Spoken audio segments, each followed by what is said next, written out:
Assalamualaikum warahmatullahi wabarakatuh. Berjumpa kembali di channel Adiko Ramos tentang kepastian penerima THR untuk P3K yang sudah lulus di tahun 2021. Tentunya ini adalah P3K yang sudah lulus di tahap 1 maupun di tahap 2. Apakah akan menerima THR di tahun 2022 ini serta TMT maupun SPMT? Dan bagaimana untuk sahabat-sahabat yang sampai hari ini masih menunggu NIP CPNS maupun NIP P3K, khususnya NIP P3K yang masih loading maupun belum ditetapkan? Kejelasannya bagaimana dan aturannya bagaimana? Silakan disimak sahabat-sahabat. Hal ini didasari oleh peraturan pemerintah atau PP nomor 63 tahun 2021 tentang pemberian tunjangan hari raya atau THR dan gaji ke-13 kepada ASN, pensiunan, penerima pensiun dan penerima tunjangan tahun 2021.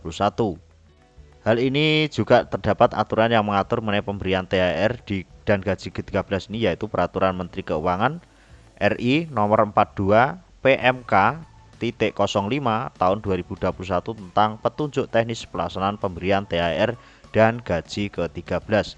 Jadi sekali lagi untuk sahabat-sahabatku, video kali ini yang akan saya bagikan adalah sesuai dengan PP nomor 63 tahun 2021 dan Peraturan Menteri Keuangan RI 42 PMK 05 2021 tentang pemberian THR dan gaji ke-13. Adapun di pasal ke-11 yang mengatur masalah pemberian THR itu adalah tunjangan hari raya sebagai dimaksud dalam pasal 2 dibayarkan paling cepat 10 hari kerja sebelum tanggal hari raya.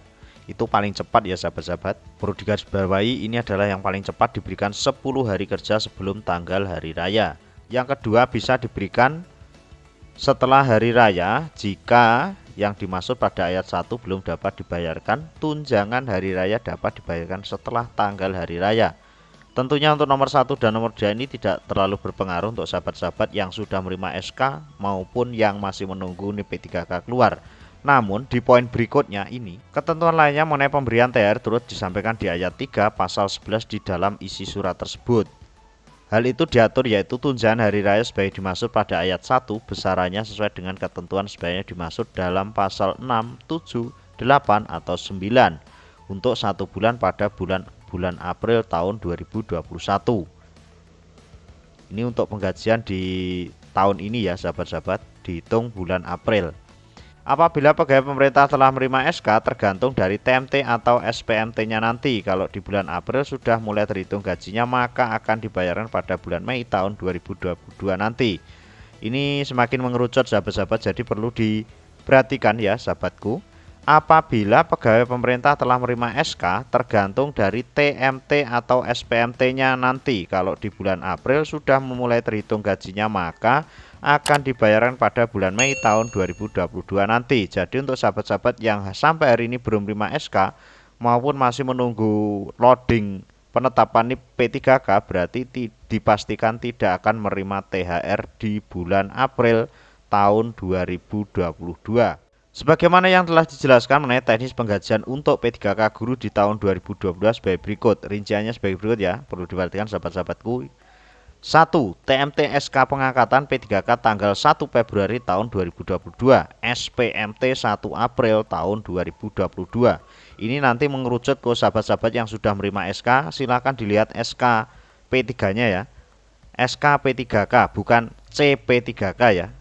Soalnya nanti ada 3 SK yang diterima untuk sahabat-sahabat yang sudah menerima, yaitu yang pertama adalah SK penghadapan, yang kedua adalah SK CP3K, yang ketiga adalah SKP3K. Yang dilihat nanti yang SKP3K.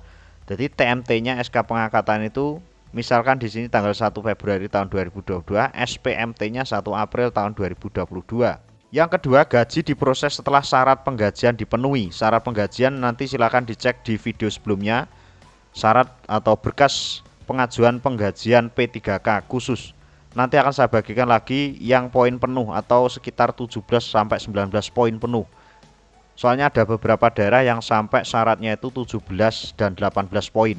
Nanti akan saya update lagi untuk informasi video yang untuk pemberkasan gaji dengan poin penuh ya sahabat-sahabat.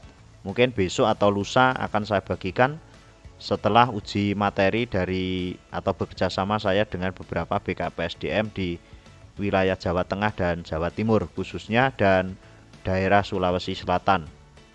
Yang ketiga, gaji dibayarkan sesuai dengan SPMT, yaitu mulai bulan April tahun 2022.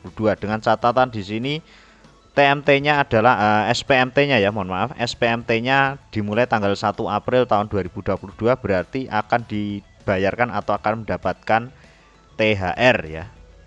Namun jika lebih dari tanggal 1 bagaimana? Kita simak di poin keempat. Karena syarat penggajian sampai saat ini belum terpenuhi, maka gaji dibayarkan bulan Mei tahun 2022 melalui gaji induk, dan untuk gaji April tahun 2022 akan dibayarkan pada bulan Mei 2022 sebagai gaji susulan. Ini untuk pemberkasan gaji itu biasanya akan diproses sebelum tanggal 10.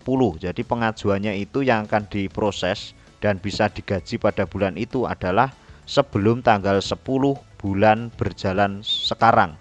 Misalkan untuk gaji April itu harus diurus sebelum tanggal 10 April tahun 2022. Itu gaji April akan diterima di bulan April. Jika lebih dari tanggal 10 biasanya akan diterimakan di bulan depan, atau bisa disebut gaji susulan, atau bahasa kerennya adalah gaji rapelan. Di poin kelima, syarat penggajian dikumpulkan di pengurus gaji instansi atau SKPD. SKPD itu bisa sekolah, kalau untuk P3K itu dikumpulkan di Bendara Gaji Dinas Pendidikan. Disampaikan ke BPKAD paling lambat tanggal 10 April tahun 2022 atau tanggal 10 setiap bulan berjalan untuk proses perekaman dalam SIM gaji dan pencetakan daftar gaji bulan Mei tahun 2022. Ini yang perlu digarisbawahi sahabat-sahabat. Jadi nanti yang TMT-nya di atas tanggal 1 April tahun 2022 bisa dipastikan tidak akan menerima THR. Khususnya untuk THR ya, saya bahas di sini. Untuk gaji ke-13 bagaimana? Kita menunggu informasi maupun kejelasan ke depannya, nanti akan kita bagikan di Ardhiko Ramos. Dari poin kelima, berarti sudah cukup, acuannya sudah jelas. Itulah teknis penggajian pegawai pemerintah yang dapat menjadi acuan kapan gaji P3K dapat dibayarkan di tahun 2022 ini.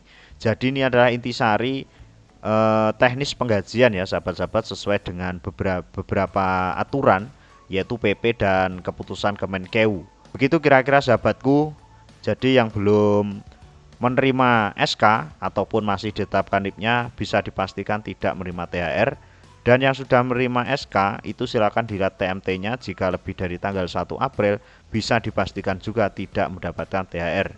Dan selamat untuk sahabat-sahabat yang TMT-nya di bawah tanggal 1 April tahun 2022, besar kemungkinan atau bisa dipastikan mendapatkan THR di tahun 2022. Mungkin informasi kali ini seperti itu sahabat-sahabatku, ada kurang lebihnya mohon maaf. Wallahul muwaffiq ila aqwamit thoriq. Wassalamualaikum warahmatullahi wabarakatuh.